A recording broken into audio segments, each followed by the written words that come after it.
Bom dia, boa tarde, boa noite, gente. Tudo certo com vocês? Eu me chamo Celso Lucas e eu sou o professor de ciências de vocês. Eu gostaria, inicialmente, de recapitular algumas coisas que já foram vistas, certo? Eu estou falando aqui com o sétimo ano. O assunto da aula de hoje, gente, vocês podem estudar no capítulo 1 do livro de vocês, certo? Então, a gente começou estudando sobre a agropecuária, o agronegócio e a agroecologia, a importância e as principais características de cada um. O agronegócio é ligado a agrotóxico, morte, exploração e o capital, sempre visando o lucro e o dinheiro, certo? E o retorno financeiro. Já a agroecologia vai visar principalmente a sustentabilidade, a perspectiva de que não adianta você explorar um determinado material, um determinado bem, visando apenas o lucro, porque uma hora aquilo vai acabar. Na segunda aula, a gente estudou um pouco sobre o reino animal, certo? Que é chamada de zoologia geral. A gente viu as principais características dos animais, que eles são multicelulares, ou seja, possuem várias células, e a grande maioria deles possuem vários tecidos, certo? Com exceção isso mesmo, dos poríferos, que só possuem um tipo de tecido.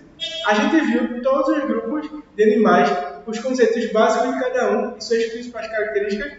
Vamos repetir um pouco? Qual era o primeiro grupo de animal? Porífero, depois veio os quinidários, depois vieram os plateumintos, depois os nematelmintos, depois os artrópodas, que é o grupo dos insetos, crustáceos e aranhas, certo?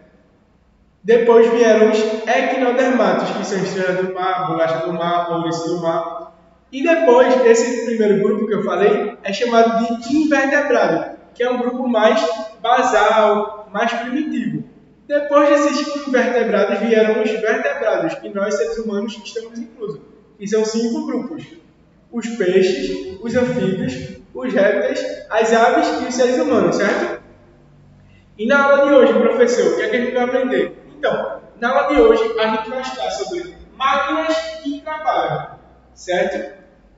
Mas o que é trabalho? Primeiramente, trabalho vai ser toda a atividade realizada que causa,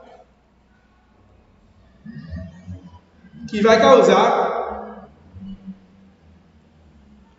e vai usar, vai causar, vai gerar e vai utilizar uma energia para atingir um fim, certo? A principal característica do trabalho é a utilização da força que vai gerar um deslocamento. Sempre que a gente tiver força em deslocamento, a gente vai estar falando de trabalho, certo?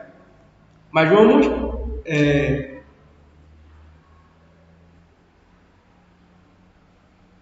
falar um pouco mais sobre o trabalho. O trabalho vai ser quando uma força é exercida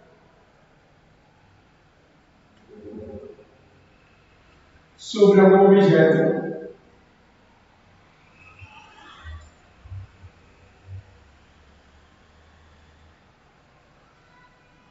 e consegue pará-lo ou movimentá-lo.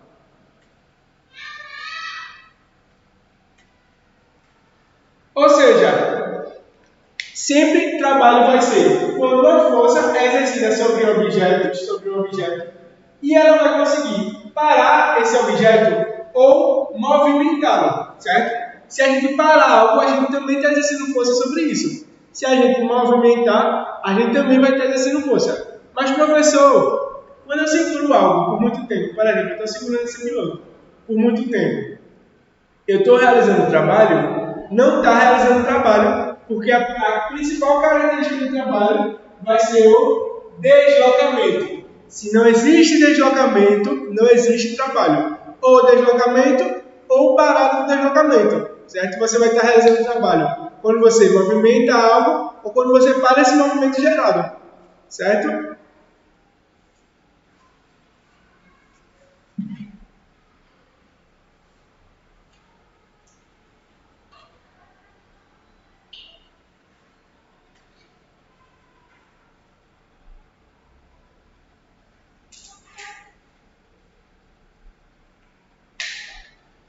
Quando a força não desloca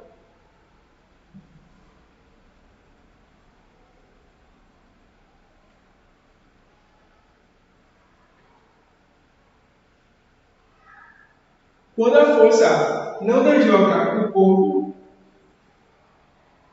ela não realiza trabalho, certo? Não se esqueçam disso, vou repetir. Quando a força não desloca o corpo, ela não realiza trabalho. Outra situação, quer ver? Se você pegar uma pedra gigante e botar força para empurrar, essa força sua está sendo toda dissipada nessa pedra gigante. Você em nenhum momento está realizando trabalho, certo? Por quê? Para existir trabalho, precisa ter o quê? Isso mesmo, deslocamento.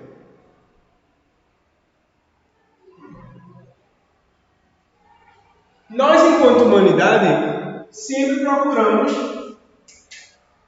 reduzir a força de trabalho. Certo? Como assim, professor? Redução de força de trabalho.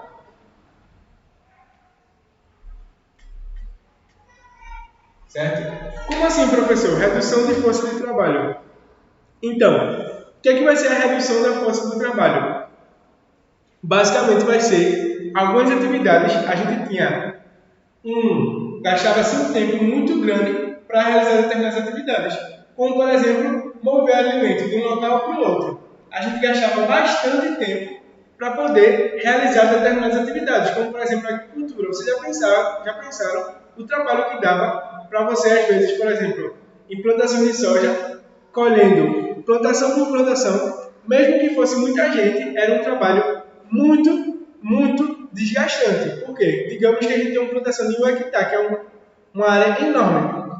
Não se tem como pagar 100 pessoas para trabalhar. Às vezes se botava 20, 30, 50 pessoas trabalhando no hectare para colher a soja, arroz, por exemplo, tomate, etc. Um por um é muito trabalhoso, certo? Esse mecanismo mecânico de pegar frutas e verduras, por exemplo, só existe em pés, por exemplo, pé de manga, pé de cajá, por exemplo. Aí a gente tem pessoas que vão lá e pegam os frutos em si, certo? Porque são frutos que você pode pegar vários no mesmo pé de forma rápida. Então não precisa de uma área tão grande para plantar esses frutos, certo? Mas os outros, que são unidade, por exemplo, como as raízes, como uma batata inglesa, por exemplo, você precisa pegar uma por uma, certo? E o ser humano, através do tempo, ele conseguiu reduzir a força do trabalho através de várias coisas. Da roda. A roda facilitou muito a nossa vida enquanto ser humano. Por quê? Antigamente, lá os homens das cavernas, eles, por exemplo, matavam um mamute e precisavam 3, 4, 5 homens para poder levar esse mamute até as cavernas. E quando a gente criou roda, não. Fizeram um carrinho de mão, botavam o animal em cima e 1 ou 2 pessoas conseguiam levar esse animal por várias distâncias, certo? A gente também criou a alavanca.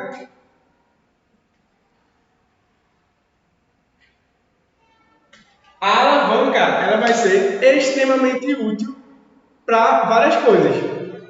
Se sua mão, por exemplo, cai em cima de uma pedra, você pode pegar uma alavanca e subir essa pedra sem necessariamente ter a força para aguentar essa pedra. Por quê? A alavanca geralmente é feita de material muito resistente. Você botou e levantou aquele material, certo?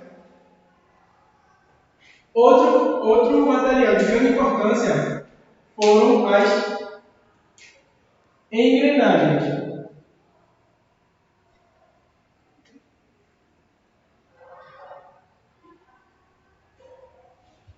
Certo?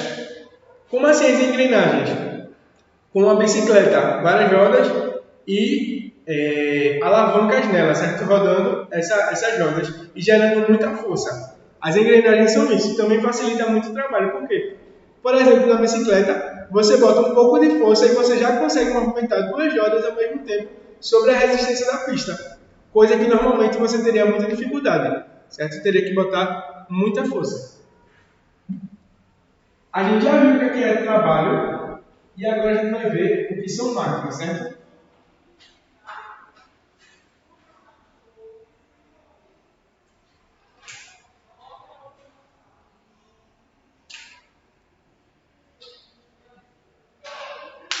Ó, máquinas. O que são máquinas, professor?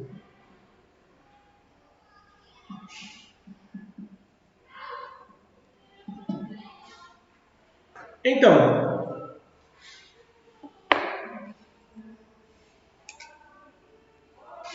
as máquinas vão ser qualquer objeto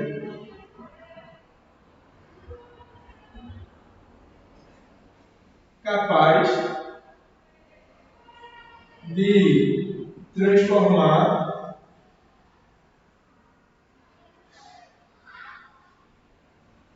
uma energia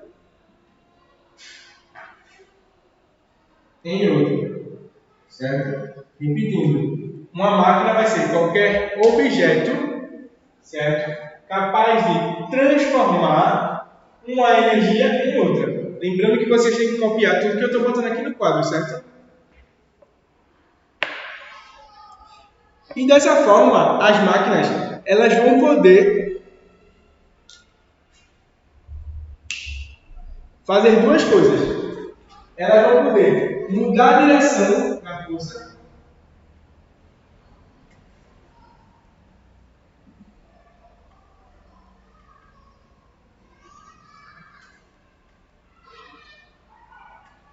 e potencializar ou amplificar, são sinônimos aqui,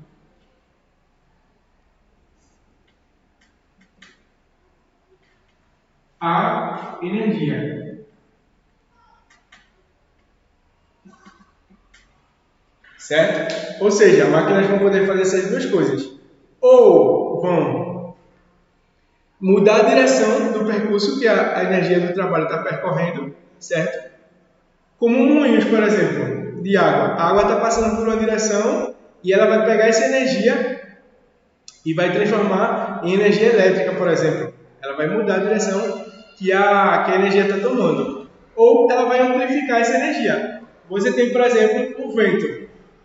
O vento em si, a gente poderia extrair pouca coisa, mas a gente tem campos inteiros para se tirar energia eólica, que é energia proveniente do ar, do vento, literalmente. O vento passa e é capaz de girar como se fossem grandes ventiladores e a gente extrai essa energia desse vento, certo? O Brasil é um dos principais produtores de energia eólica do mundo, certo? E em vários períodos do ano a gente tem um pico de produção de energia eólica, como por exemplo, dezembro e janeiro, são 3 meses, novembro, dezembro e janeiro. E, advento disso, dessa grande produção de energia eólica, consequentemente a gente tem uma baixa no preço da energia. Por quê? Acredito que vocês já aprenderam lá em oficina de negócio a questão de oferta e de demanda. Quando você tem uma oferta, mas você tem pouca demanda, a oferta está alta, mas as pessoas que precisam desse produto tá pouca. Então, o preço dessa oferta é barata. Já quando é o inverso, quando você tem uma grande procura, uma grande demanda e pouco produto, esse produto tende a ficar um pouco mais caro, porque muita gente está procurando. E o que é que significa na energia? Quando a gente tem um aumento de energia que é mais barata e é mais fácil de você extrair, como energia eólica, a gente tende a fazer com que a energia que a gente consome em casa, a conta lá da Celp, ela fique mais barata, porque a gente teve um boom de energia eólica, que é uma energia barata, simples e limpa, fácil de se produzir. Mas quando a gente tem pouco vento, pouca água disponível, pouca energia, a energia ela tende a aumentar de preço. Por quê? A demanda para essa energia está muito alta e a gente tem pouco produto, então a gente precisa produzir mais, gastar mais para produzir energia. Então a gente converte esse valor no bolso do consumidor, certo? Outro grande exemplo são máquinas de moinho. Máquinas de moinho de água ou de vento também, certo? Como eu tinha falado. E as máquinas, ela tem uma característica muito importante. As máquinas vão, anotem aí, certo? Superar nosso limite humano, certo? As máquinas vão ter essa característica de poder superar nosso limite humano. Como assim, professor? Parem para pensar. O ser humano seria capaz de manualmente, de sozinho, produzir centenas e centenas de quilowatts de uma quantidade enorme de energia, por exemplo, como energia elétrica, a partir de diversas fontes, não teria como. O ser humano teria como correr grandes distâncias, como, por exemplo, de um país para o outro, um avião, por exemplo, é uma máquina. Então, nossos limites humanos, eles são superados através da máquina. E essas máquinas são criadas e são desenvolvidas a partir de pessoas que se atém a ligar às questões da ciência e da tecnologia, certo? Então a gente deve muito a essas pessoas que se dedicaram a vida toda para pesquisar, para estudar, para aprimorar esses equipamentos, como por exemplo o celular, e a gente utiliza hoje quase que diariamente, certo?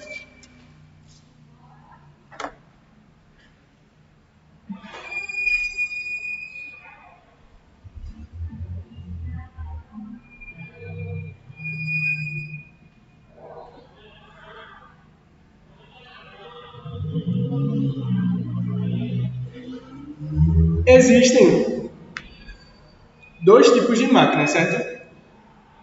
O primeiro tipo vão ser as máquinas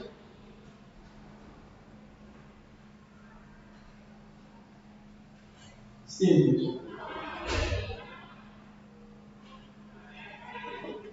certo? O que é que são máquinas simples? Pode ser uma única peça capaz de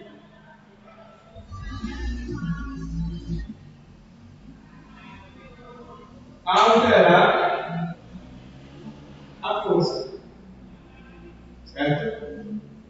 Máquina simples vai ser uma única peça capaz de alterar a força. A gente tem vários exemplos.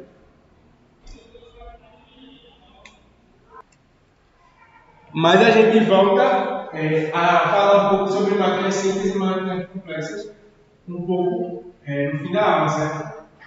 Mas guardem esse conceito que máquina simples é a única peça que pode alterar a força.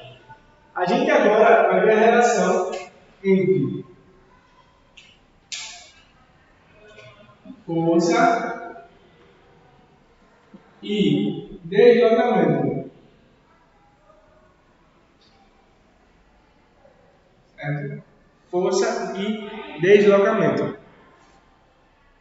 Por que força e deslocamento? Porque não existe força sem o deslocamento.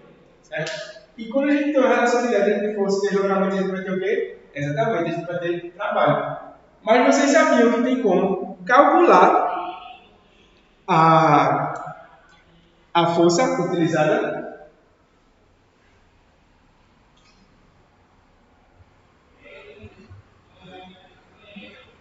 Sim. Calcular.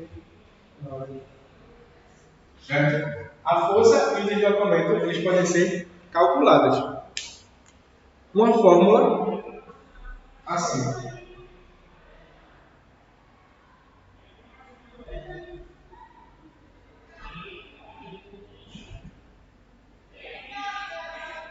O trabalho ele vai ser igual a força vezes o deslocamento.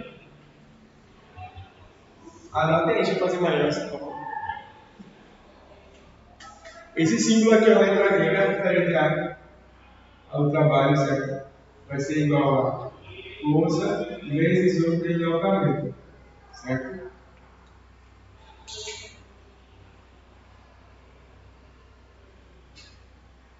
A gente tem aqui força,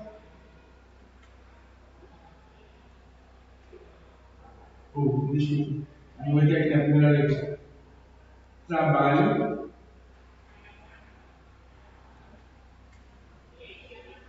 certo?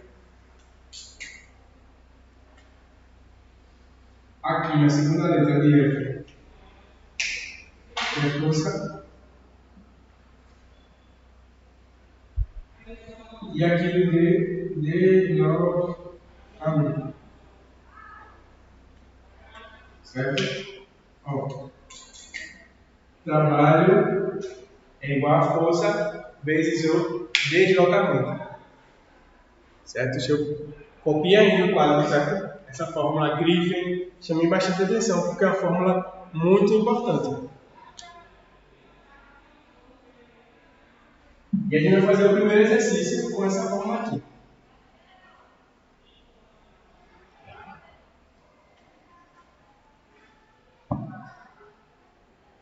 Vou deixar a fórmula aqui de lado para vocês não esquecerem. Trabalho é igual a força vezes o deslocamento, certo?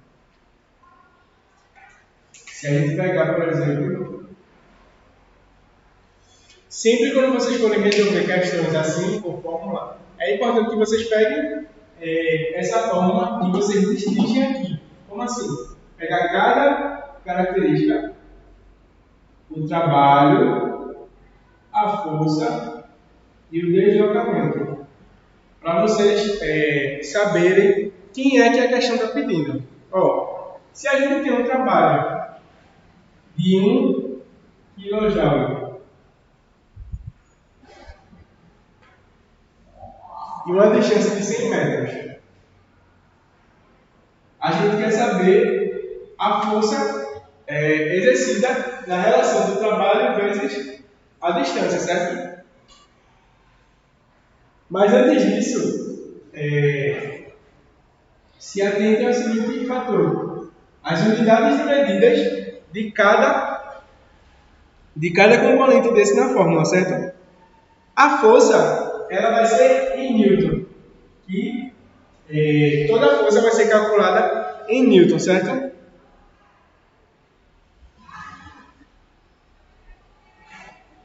A força é calculada em Newton, o trabalho em Joule e a distância em metros, certo? Então, basicamente, a gente tem Joule versus Newton versus metro. Por quê? Joule é a quantidade de trabalho, que significa exatamente a força que você colocou vezes a distância que você percorreu. Certo?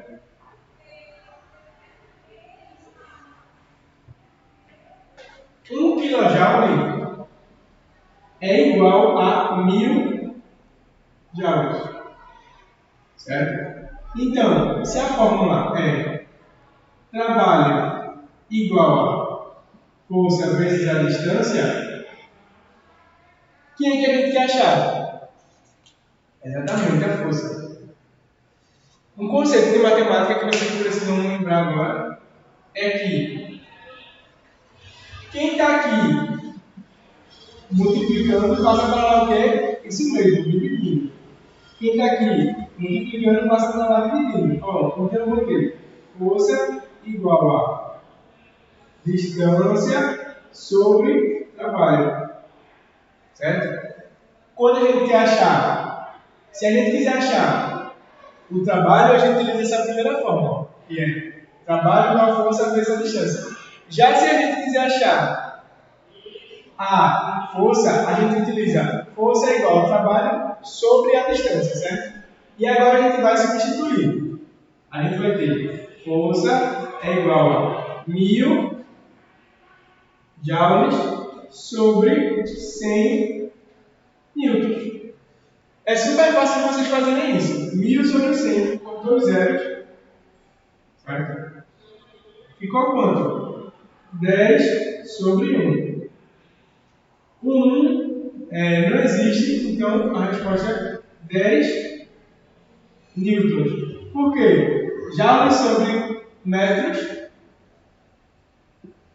Joules sobre metros é igual a newton. Outra forma de vocês resolverem é, se você sabe que trabalho é Joule, força é Newton e distância em metros, você vai se perguntar, quem eu não usei aqui? Aí quem você não usou? O que aqui a gente usou nessa questão? A gente usou Joule e usou metros. Então só sobra Newton. Então Newton vai ser a unidade de medida utilizada na resposta. Certo? Então bem relacionado com a pergunta. Se você tem uma pergunta de força, a unidade de força é Newton, então Newton vai ser a unidade de medida utilizada aqui nesse caso, certo? Aqui voltando com o segundo exercício, da mesma forma. Ó. Trabalho, força e distância. Trabalho é igual a força vezes a distância. Repita aí. Trabalho é igual a força vezes a distância. Aqui na segunda questão, a gente vai ter um trabalho de 100 joules, uma força de 100 newtons e a distância a gente quer saber. Essa fórmula aqui, trabalho igual a força vezes a distância, o que é que você acha que você isola? Que é a distância, certo? Quem está de um lado multiplicando, exatamente, passa para o outro dividindo. Então a gente vai ter para achar a distância. Distância igual a trabalho sobre força. Certo? Repetindo aqui, a fórmula é trabalho igual a força vezes a distância. Se eu quiser achar a distância, você isolou a distância e colocou. Quem está de um lado multiplicando passa para o outro dividindo. Então você vai botar distância igual a trabalho sobre força. Se a gente for substituir aqui, vai ficar mais ou menos assim. Distância que a gente quer achar sobre 100 joules e 100 newton. A resposta vai dar 1. E qual unidade de medida eu boto aqui? É só a gente vir para cá. Ó. Em trabalho, você usa joule com força newton e distância métrica. Aqui eu já tenho joule, então eu tirei. E aqui eu já tenho newton, então eu tirei. Sobra aqui metros. Então vai ser 1 metro de distância que você percorreu para fazer um trabalho de 100 joules e 100 newtons, e uma força de 100 newtons. Certo, gente? Obrigado pela aula e até a próxima.